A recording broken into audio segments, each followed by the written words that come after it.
Have you ever looked back at a decision, maybe, I don't know, an investment that went sideways, or perhaps a project that just completely veered off course, or even just a daily choice, and thought, why did I do that? I thought I had all the facts. Welcome to the deep dive.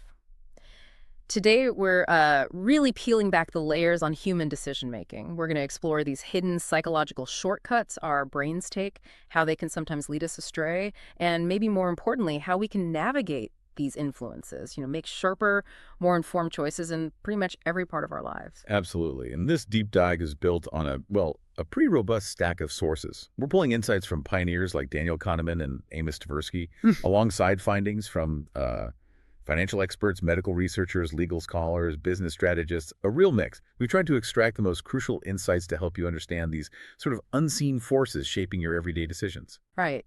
So our mission today is basically to equip you with the knowledge to recognize these pervasive biases and also something else, something called noise, which are essentially different kinds of systematic errors in judgment.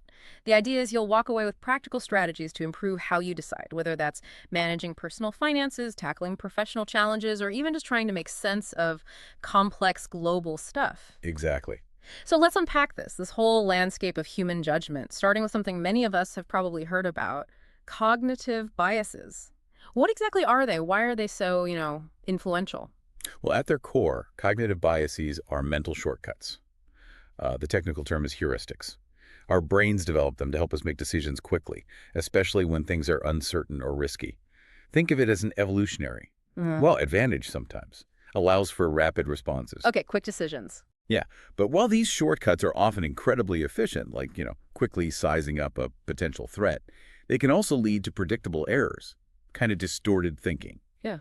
The real groundwork for understanding this came from psychologists Daniel Kahneman and Amos Tversky.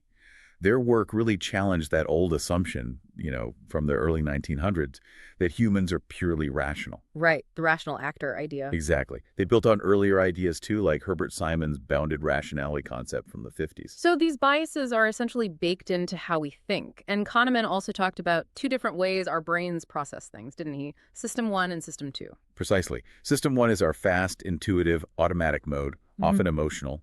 It's the one that heavily relies on those quick-fire biases. Okay. System 2, though, that's the slower, more deliberate analytical one. It's logical, takes effort. It's what we use to sort of override or double-check those System 1 impulses. Got it. Okay, this is where it gets really interesting. Let's spotlight a few key biases that seem to trip us up all the time. First one, the availability heuristic. What is that, and what's the core takeaway for us? Okay, the availability heuristic. It's basically our tendency to judge how likely or important something is, based purely on how easily examples pop into our heads. If it's easy to recall, we assume it's more frequent or more probable than it might actually be. Okay. Well, a classic example is how people often overestimate the risk of shark attacks. They see sensational media coverage, right? So the idea comes to mind easily, even though statistically they're incredibly rare. Right, I've heard that one. Yeah. Or think about flood insurance. After a big flood, you see a spike in people buying insurance. But then, as the memory fades, those purchase rates drop back down, even if the actual risk hasn't changed at all. The ease of remembering the recent disaster makes us overestimate the future risk. It's about the recall, not the reality. So it's less about how many examples you could find if you dug deep and more about how effortlessly they surface. Exactly. The ease of recall is the key mechanism. Okay, so the big takeaway here sounds like pause. Especially when something feels super obvious or gets a lot of hype, like in the news or social media, our brains might be overestimating how common or important it really is. It's like needing a filter for our own recall. That's a great way to put it, a mental filter. Okay, next up, the representativeness heuristic. This one feels like another way our brain just jumps to conclusions. It absolutely is. Yeah. This bias happens when we make judgments by comparing a current situation to, a mental prototype or a stereotype we already hold. And in doing that, we often ignore crucial statistical information, like base rates. Base rates? Yeah, the overall frequency of something in the population. Kahneman and Tversky had this famous example. They described a guy named Steve as shy, withdrawn, tidy, detail-oriented. Then they asked people if he was more likely a librarian or a farmer. And people guessed librarian. Overwhelmingly. Because he fits the stereotype of a librarian. But they completely ignore the fact that there are vastly more farmers out there than librarians. Our minds grab the matching prototype, ignoring the stats. Wow. And you see this bias play out elsewhere, too. In the workplace, managers might make hiring decisions based on stereotypes about certain roles. Or in court, jurors might judge guilt based on how closely a defendant matches their mental image of a guilty person, which can have really serious consequences, potentially impacting things like sentencing. That's powerful. It shows how our intuition for matching things can just blind us to the bigger picture, the statistical reality. It really can. It seems like a common thread here is our brain valuing mental ease, you know? If it's easy to remember, like with availability, or if it fits a neat pattern, like with representativeness, we trust it. Often too much. That's a very good summary of the underlying mechanism for many heuristics. Ease often trumps accuracy. Okay, and then there's anchoring bias. I feel like I've definitely seen this one, especially when, like, negotiating prices. Oh, absolutely. Anchoring bias is our tendency to over-rely on the very first piece of information we get that's the anchor. Yeah. We latch onto it even if it's kind of irrelevant, and then we don't adjust our own estimates away from it nearly enough. So like the used car example. Exactly. If the first price you see on a used car is, say, $19,000, then subsequent prices like $18,000 or even $15,500 might suddenly seem like a fantastic deal. Even if the car's actual market value is, I don't know, $14,000, that initial $19,000 anchored your perception of value. Right. And what's really wild is that Kahneman and Tversky showed even completely arbitrary numbers could work as anchors. They'd spin a wheel of fortune, land on a random number, say 10 or 65, and then ask people an unrelated question like, what percentage of African nations are in the UN? People's estimates were significantly pulled towards that random number from the wheel. No way. So even a number you know is random can still hook your thinking. It can. The theory is anchoring and adjustment. We start with the anchor, then we adjust, but usually we just don't adjust far enough. Okay, the lesson there seems clear. Always question that first number. Whether it's a price, a forecast, a statistic, don't let it set your mental baseline without checking other sources first. Definitely. Seek independent data points before forming your own judgment. Now, as we're digging into all these cognitive traps, did Kahneman and his colleagues kind of identify a set of particularly nasty ones? Like a most wanted list of biases we should really watch out for? They did discuss several that are particularly pervasive. One of the big ones is confirmation bias. Ah, yes, I've heard of that. It's our tendency to actively seek out, interpret, and remember information in ways that just confirms what we already believe. And at the same time, we conveniently ignore or dismiss evidence that contradicts our views. It makes us way too confident in our own opinions and stops us from learning. And you mentioned this can even affect AI. Yes, absolutely. With things like clinical large language models in healthcare, there's a real risk they could inherit this bias from skewed training data. Or the way they present information could inadvertently reinforce a doctor's initial hunch, confirming their bias. Wow. Okay, what else is on this villains list? Overconfidence bias. This is huge. We consistently think we know more about the future than we actually do. We underestimate uncertainty all the time. Think about financial markets. So many active traders genuinely believe they can consistently beat the market. Right. But the evidence. Over a 10-year period ending in 2023, only about a quarter of actively managed mutual funds actually outperformed the broader market index. Only a quarter? That's low. It is. And this isn't just a novice mistake. Experts are just as prone to overconfidence in their domains. Okay, confirmation bias, overconfidence. What else? The framing effect. This one is fascinating. It shows that our choices are often influenced more by how information is presented, like emphasizing gains versus emphasizing losses, than by the objective facts themselves. How it's worded. Exactly. Yeah. Kahneman and Tversky's prospect theory explains this really well. It shows we don't treat gains and losses symmetrically. We tend to be risk-averse when things are framed in terms of potential gains, but we become risk-seeking when the same situation is framed in terms of avoiding losses. We hate losing more than we like winning an equivalent amount. Can you give an example of that? It sounds powerful. Oh, it is. The classic one involves a hypothetical disease outbreak threatening 600 people. When presented with treatment A framed as saves 200 lives, 72% of people chose it.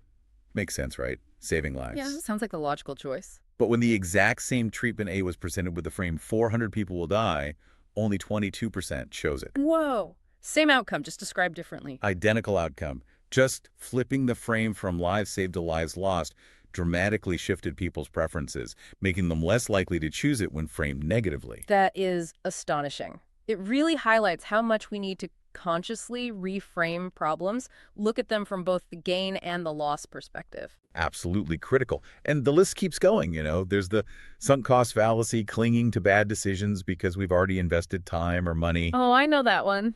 Throwing good money after bad. That's the one. And hindsight bias, that I knew it all along. Yeah. Feeling after something happens, which makes us think past events were way more predictable than they actually were. It's a really complex mental landscape. Okay, but wait. It's not just about these systematic biases, right? Daniel Kahneman's more recent work, the stuff he did with Olivier Sibony and Cass Sunstein, introduced another major source of error: noise. Right. How is noise different from bias, and why is it just as important? Right, this is a crucial distinction. So bias is a systematic error. Think of it as an average error in one direction. Like if judges, on average, consistently give sentences that are too harsh compared to sentencing guidelines. That's bias. Okay, a consistent pattern. Exactly. Noise, on the other hand, is about unwanted variability in judgments. It's inconsistency when evaluating the same thing. So stick with the judge's example. Noise is when different judges give wildly different sentences for the exact same crime. One might give a month, another a year, another 7 years. Same facts, different judgment. That spread, that inconsistency, that's noise. Ah, I see. Bias is the average being off. Noise is the scatter around that average or even or the correct answer. Precisely. And what's really critical to understand, and Kahneman and his colleagues show this mathematically, is that noise is just as big a contributor to overall error as bias is. The total error in judgment is basically bias squared plus noise squared. So reducing noise is just as important for accuracy. In many real-world systems like insurance underwriting, medical diagnosis, hiring noise can actually be the bigger problem. So we need to tackle both. Improve the average, reduce bias, and reduce the random scatter, reduce noise. But noise sounds harder to spot than a consistent bias. It often is. A consistent bias might be obvious over time, but random variability can just look like, well, random differences until you measure it systematically. Okay. And we have to accept, that wherever there's human judgment, there's going to be noise. It's kind of part of the deal. It makes our decisions human. We can definitely reduce it, maybe significantly, but eliminating it completely, that would probably mean replacing humans with rigid rules or algorithms for everything. Which has its own set of issues. Okay, so we've got this minefield. Systematic biases pulling us off course and random noise scattering our judgments. Let's talk about the real-world impact. How does this play out in, say, investing and personal finance? Yeah, the field of behavioral finance is all about this. It studies how these psychological factors mess with financial decisions, often leading to market volatility and, frankly, costly mistakes for individuals. Like the overconfidence we mentioned, believing you can beat the market. Exactly, that's a major one. Active traders often overestimate their skill. And what's really interesting is that these biases aren't just a problem for, say, less sophisticated investors. Studies have found that cognitive biases persist across different economic groups. Research comparing low-income individuals and positive deviance people who successfully navigated out of low-income backgrounds found similar rates of biases. So it's not just about financial literacy, maybe. It suggests that while individual decision-making matters, broader structural barriers and contexts are also hugely important in financial outcomes. It's not just the individual psychology. That's a really important point. Okay, what about healthcare? Medical diagnoses, that feels like an area where the consequences of bias and noise could be, well, dire. They absolutely are. Cognitive biases are seen as a, quote, persistent and pervasive challenge in healthcare. They're a major contributor to diagnostic errors. Some estimates suggest biases are implicated in something like 40 to 80% of preventable deaths in the U.S. each year. That's a staggering number. 40 to 80%, wow. Yeah. Systematic reviews consistently link various biases to diagnostic mistakes and also to inadequate medical management. It's a huge issue. And technology like AI isn't necessarily the magic bullet here. Not automatically. As we touched on, clinical LLMs, for example, run the risk of inheriting or even amplifying human biases present in their training data. They can show suggestibility bias, meaning they might adopt incorrect conclusions if a user prompts them persuasively but inaccurately, or confirmation bias, highlighting outputs that match what the clinician already thinks. So the tool can reinforce the error? Potentially, yes. And beyond diagnosis, biases also creep into ethical decision-making in healthcare.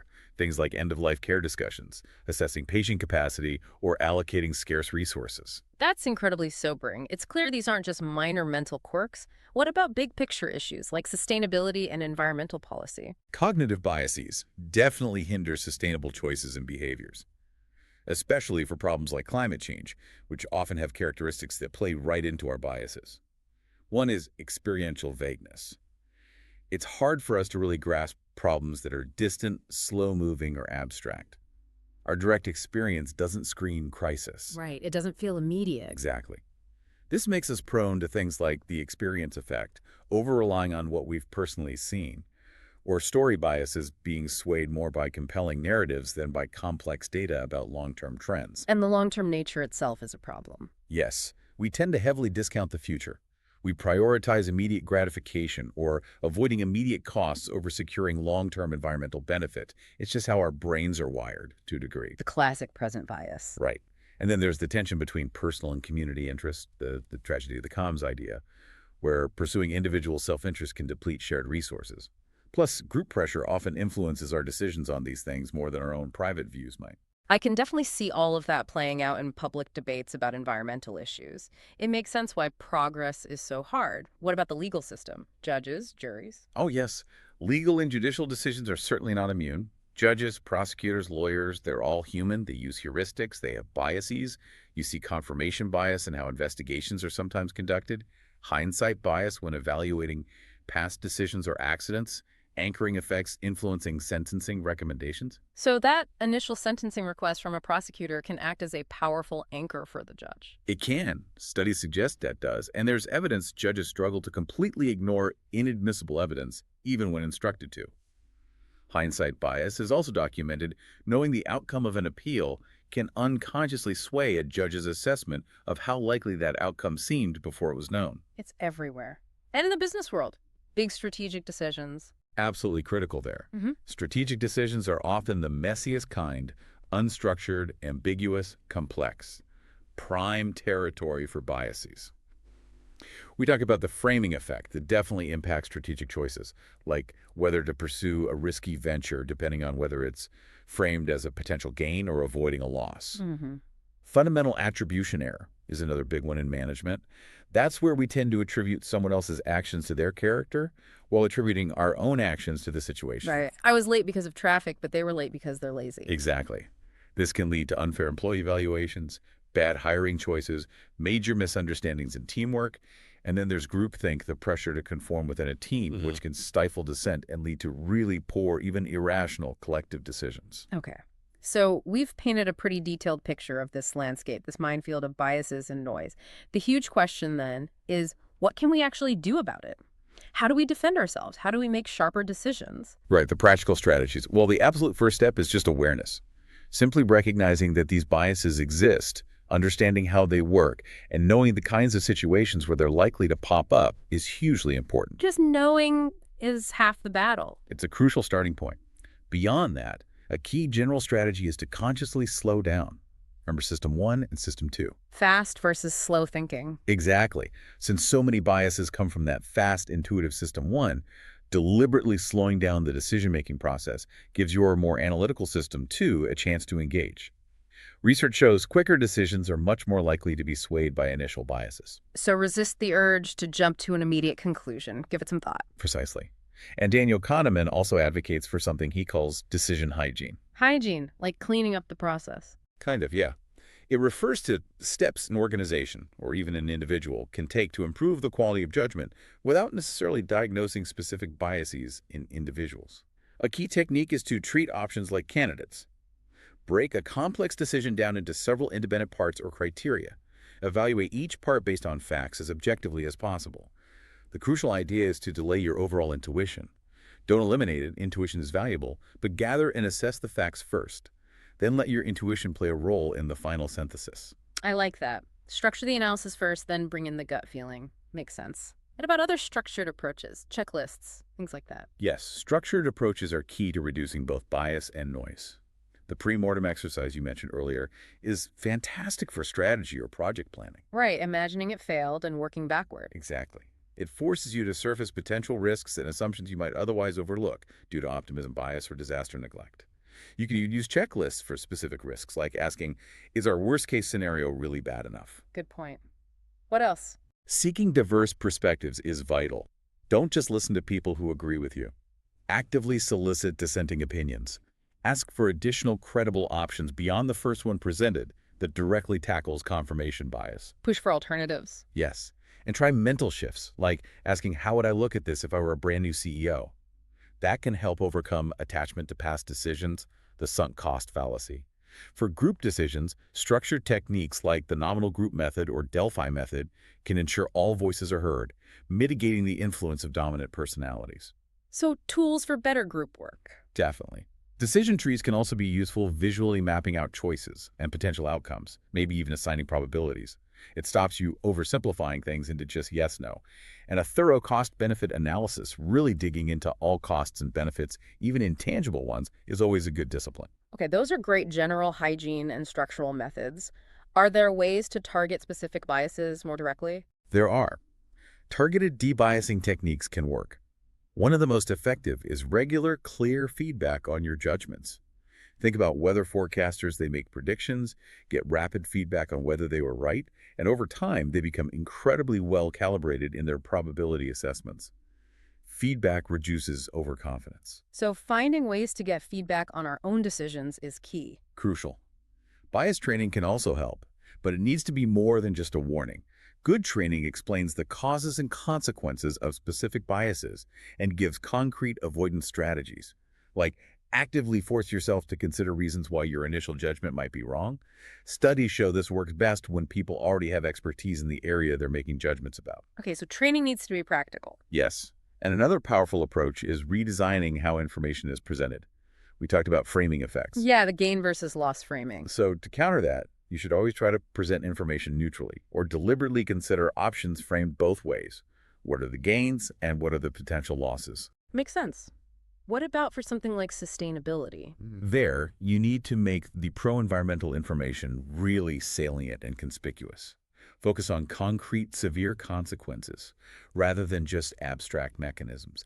Use stories, vivid images, things that counter that experiential vagueness. May they feel real. Exactly. You can even leverage social factors, framing sustainable choices like electric cars or solar panels as status symbols, or appeal to kinship, focusing on the impact on children or future generations to overcome the self-interest bias.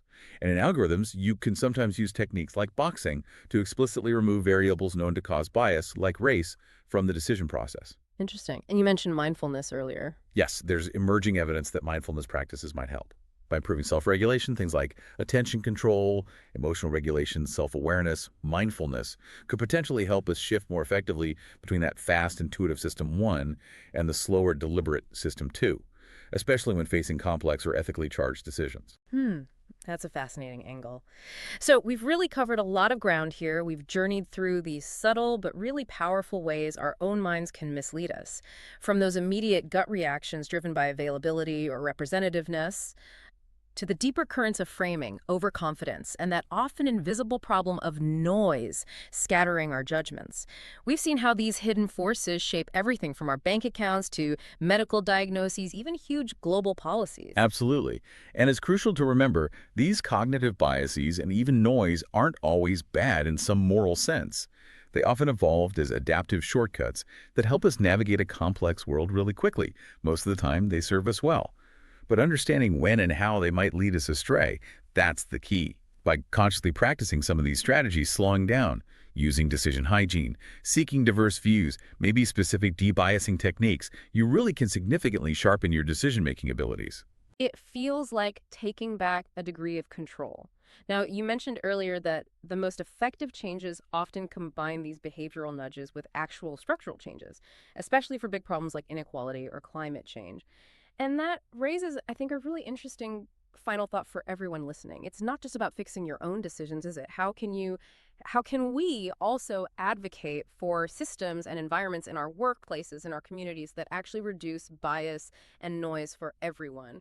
What small change, maybe in your own decision process or in a process you influence, could end up having the biggest positive ripple effect.